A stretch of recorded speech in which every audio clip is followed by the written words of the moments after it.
Family and fellow soldiers, I'm the Professor, and this is the Moment of Truth. Bad boys, what you want, what you want, what you gonna do when Sheriff John Brown come for you? Tell me what you wanna do, what you gonna do. Yeah. Bad boys, what you gonna do, what you gonna do when they come for you? Bad boys, I'm not going back what to you gonna do? What you gonna do when they come for you?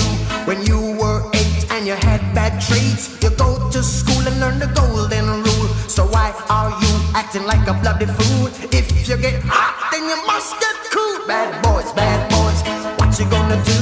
Or what you gonna do when they come for you? ICE, filmed on location with the thugs and law enforcement. Yeah, there's been a whole lot of wake-up calls going on, and the orange man's making sure they get the message whether the phone rings or not. Now, it's too soon to be sure, but there seem to be some folks who might finally be figuring out that just because you identify as white on a driver's license, or an employment form, or a census form, you're thinking to yourself, hey, that means that I'm classified as white because they're letting me do it, right? Yeah, right up until these white supremacists show that they know who's one of them and who isn't. And their definition of white is totally different than what some of these other groups think. And they're showing that their definition is the one that matters. And even those who know that they can't classify themselves as white on paper at least, they do understand that they've tried to take up the position of being white supremacist adjacent. So as far as they were concerned, they were some sort of model minority or whatever, and they thought that was their ticket to ride. And there are a whole lot of folks who thought that because they came from the Caribbean, or perhaps from Africa, that as I detailed for you in an earlier Moment of Truth, apparently they thought that this made them some sort of exception to anti-black racism. Because, after all, they were making it very clear, we know what these white supremacists fear. They fear those black folks who came out of slavery in the United States, because those have been the biggest troublemakers. Well, we're going to show massa we don't want no trouble. That's what a lot of them thought. And then next thing you know, you see them out here, all with wind in their jaws, mad as hell, saying, I'm not going back to Haiti. Now, for those of you who may not know, what's happened is Donald Trump has lowered the number of refugees that the U.S. is willing to admit to its lowest number ever. In the past, with both Democratic and Republican administrations, the number normally is around 95,000 a year. Biden, of course, was letting it get to 125,000, though as we all know, they left the borders wide open on his watch, so the number was probably in the millions every freaking year. And that's a huge part of the reason why it is that the immigration course just said, you know what, we're not even going to try to figure out if somebody's here legally or not. As long as you stay out of trouble, we just don't ask and don't tell. During Trump's first term, he lowered the number to 15,000, and now in his second term, he's lowering it down to 7,500. So he's making it very excruciatingly clear that essentially he wants for admission to the United States to basically be a very select, very exclusive club. And he reserves the right to act as the bouncer. And just to make sure that people get the message, Trump is continuing his race-based policy of giving preferential treatment to the white Dutchmen who were sitting on stolen land in South Africa. The memo that got sent out by the administration a couple of months ago said the refugee admissions shall primarily be allocated among Afrikaners from South Africa. And a number of these individuals from South Africa happen to be engaged in all manner of anti-black and anti-Semitic rhetoric and other expressions of hate speech. And yet you don't see any of the people who are raising all that hell about Palestinian demonstrators on college campuses saying anything about this. One has to wonder why. And speaking of people not speaking up, we also have to wonder where the hell is Candace Owens at times like this? Her and the rest of the bootlick butt-kissing brigade who will talk about immigrant solidarity. I want to see if the same people who have been talking that immigrants built this country stuff will keep saying it now. These rejects from apartheid South Africa are unquestionably immigrants, so why not lock arms with them? Oh yeah, because the orange man is only looking to let them in. You know, this would be a great time to drag out that old line about immigration is our strength.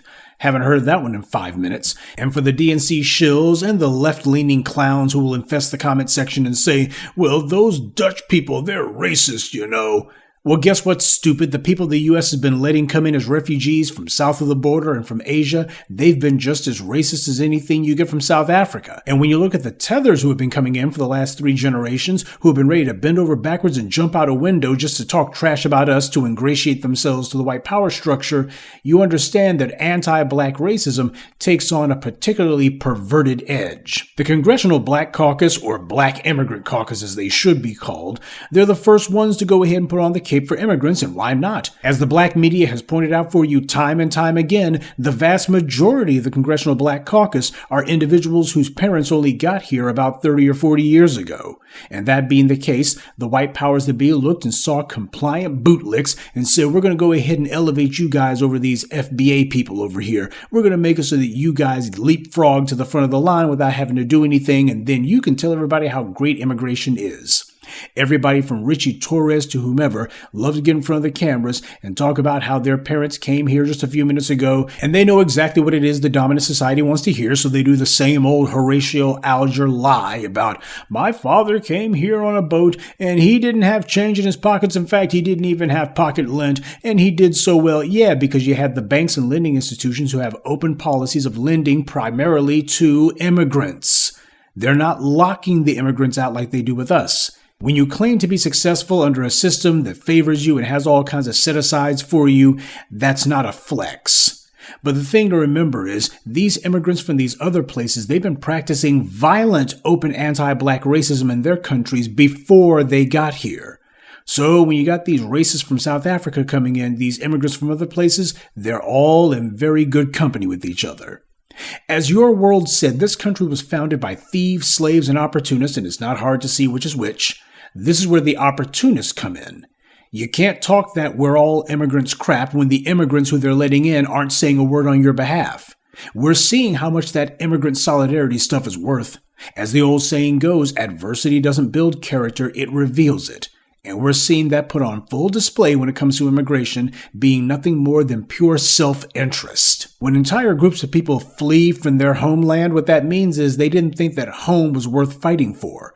And if you're not willing to fight for home, then what will you fight for? Not even yourself. These folks who have been out here for the longest time talking about that immigrants built the country stuff, which is a lie. Foundational Black Americans built this country.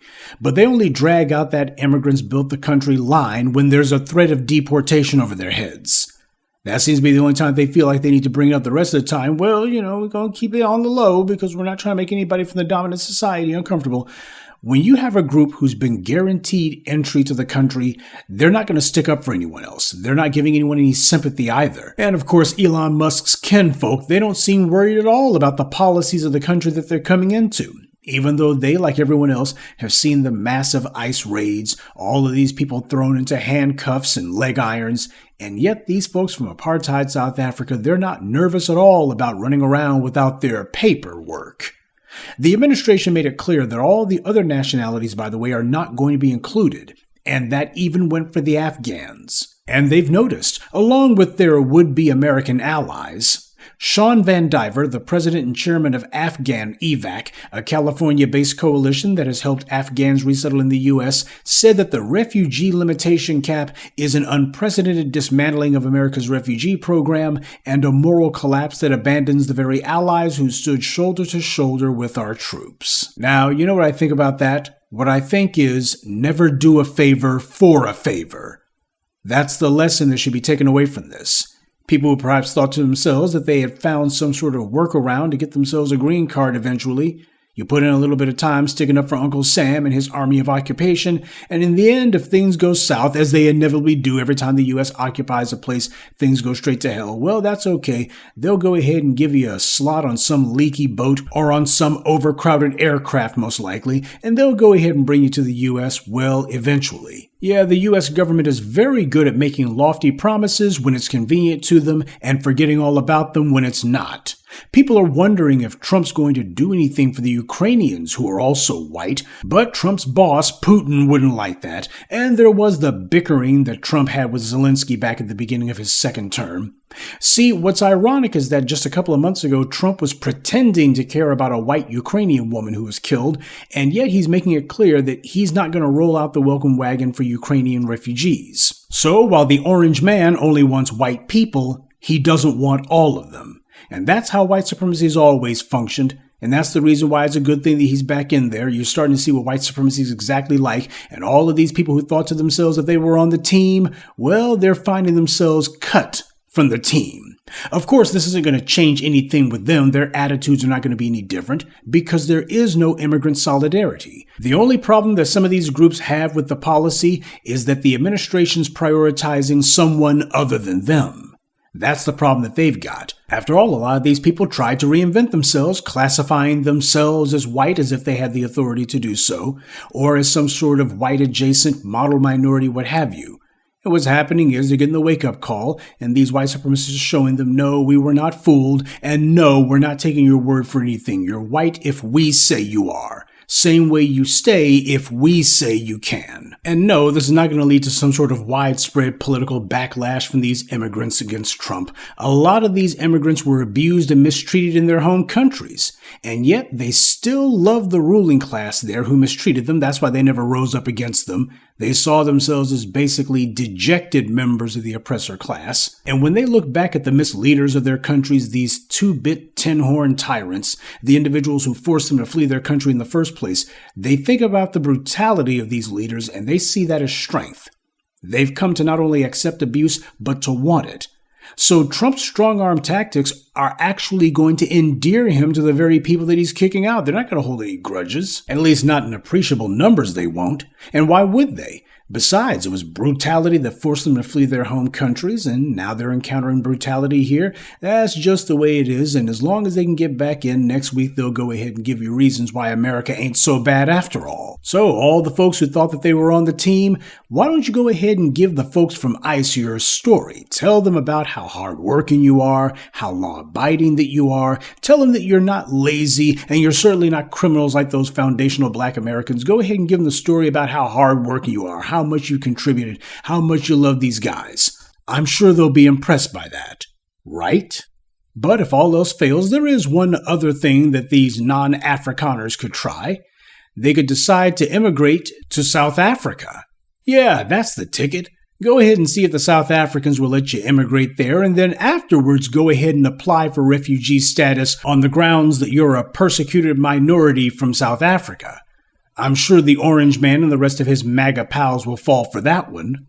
And if not, then you're going to have to ask yourself, what you gonna do?